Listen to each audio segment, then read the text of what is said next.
Thomas, long time no see. Good to see you. Good to see you. Just a bit of injury news to kick off. Did everyone come through Tuesday night unscathed? And the latest on Mohamed Kudus as well? Yes, everything came through it well, so it's good. You can say the one that been out for a small spell, Kuti and Dest responded well, so fit and available. Kudus is touch and go for tomorrow. We'll see. Okay. I'm sure a lot of Spurs fans sort of hope that the Jekyll and Hyde Spurs days of lurching from one dismal performance to an excellent performance were maybe a thing of the past, but we've seen that in the last week.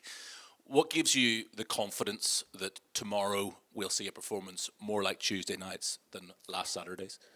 I always believe when we go into every game that we will put a good performance out there and do well. I think what gives me some confidence that we will put a good performance out there is that I think most of the performance we put out this year has been good in general over the season. I'm not talking only about home. There's been some that's not been top. Two of them don't want to run away from that was against Bournemouth and Chelsea at home, where the two teams did very well, and we on the day didn't find the right solutions to match them.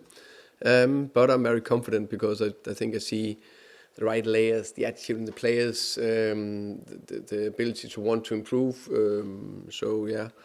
It's another big game coming up that we are ready for, that we are looking forward to. Get the fans behind us, we're ready to do everything we can to win the game. I feel like I could almost ask you about any player on Tuesday night because it felt like a big performance for a lot of players, but I wanted to ask you about Xavi Simons because it felt like a real confidence-building performance from him. A sort of two-part question. Do you think he is a confidence player? And do you think the burden of being the main creative output in the absence of Kulusevski and Maddison is something that he is taking on and comfortable with? I think every player need confidence. There's every player does that. The best in the world, everyone. Some can say when you go to a new club, I think it's a little bit more evident that it's not that easy just to hit the ground running. But the more confidence you get, the better you play. The more you play, the more, how can you say, relationship you find out to get with your teammates. Step by step. And I agree. I think Xavi had a good performance. I think it was positive with a lot of bits. I still think it was a good step. I still think there's a lot of layers to be added to his game, but I was happy with his performance.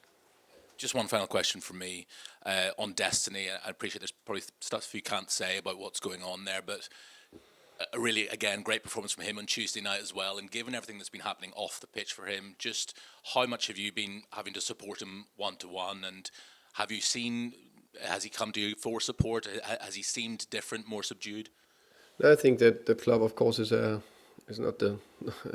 terrible situation to have been in, and can't speak too much about it. It's a legal case, as we know. The club and we have done everything we can to support him, and we'll do that. He's clearly doing well on the pitch, which is good, and we'll keep supporting him. For Charlie, please. Hi, Thomas. Hi. You mentioned those two losses at home to Bournemouth and Chelsea in the Premier League. Obviously, Spurs have got the best away record in the Premier League this season, but in terms of just that one win at home in the Premier League, do you get the sense that the players are feeling a weight on their shoulders whenever they do play at the Tottenham Hotspur Stadium?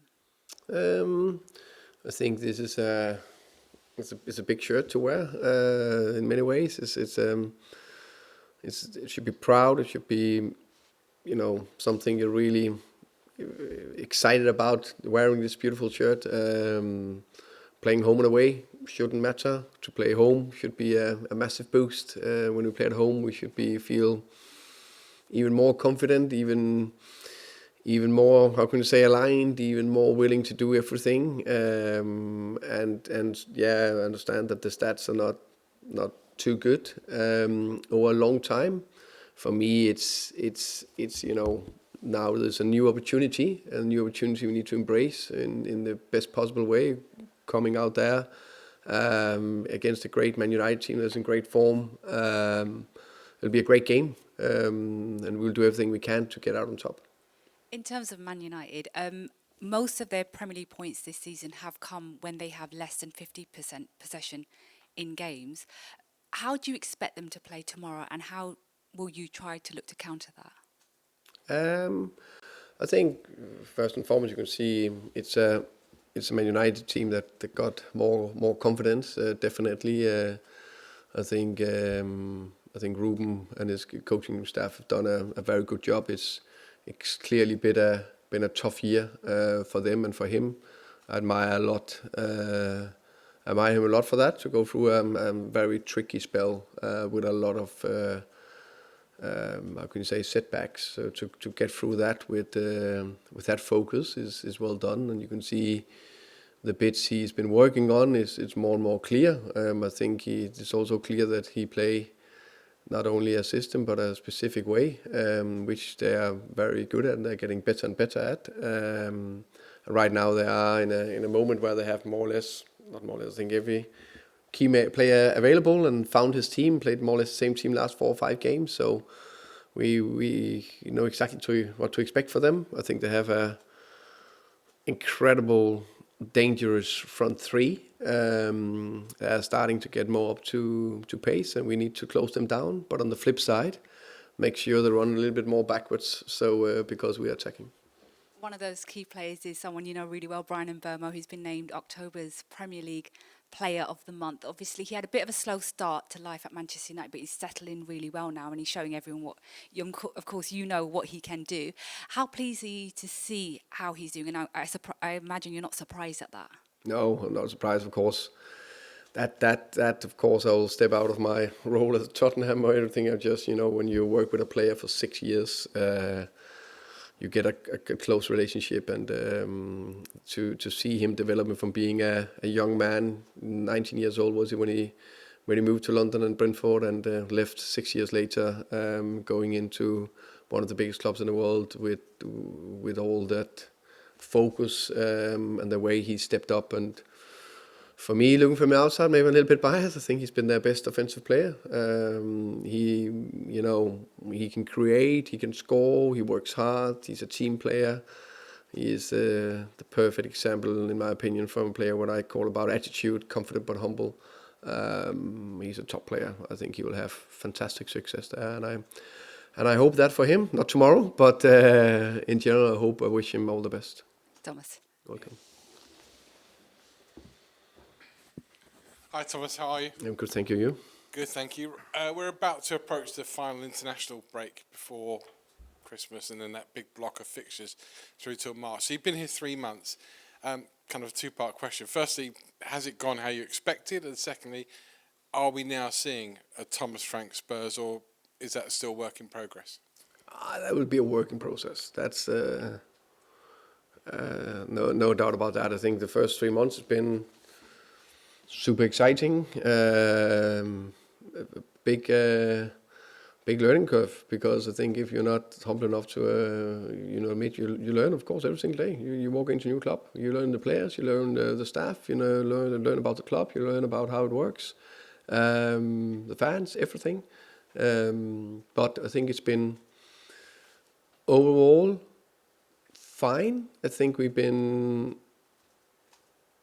doing quite well to be able to get the amount of points we got in the Champions League and in the Premier League, to competing in 2 fronts at the same time. I think that's been quite good. I think in terms of how we play, I think there's been some really positive bits, especially on the defensive side and set pieces, and we're clearly adding layers to the offensive part of the game. So I think we're far from where I want us to be. And I'm not in doubt we'll get there, but we're taking steps in the right direction. In terms of getting there this season, getting there in the next couple of months, I mean, and I'm curious about the learning curve. I mean, when you go into every club, when you first went into the first club you managed, when you first went into Brentford, is it not the same learning curve, but just a little bit steeper because the size of the club is bigger? I think I said it before. So learning, I think, when I walked in here, it's different. No, it's not different. So in some ways, it's exactly the same.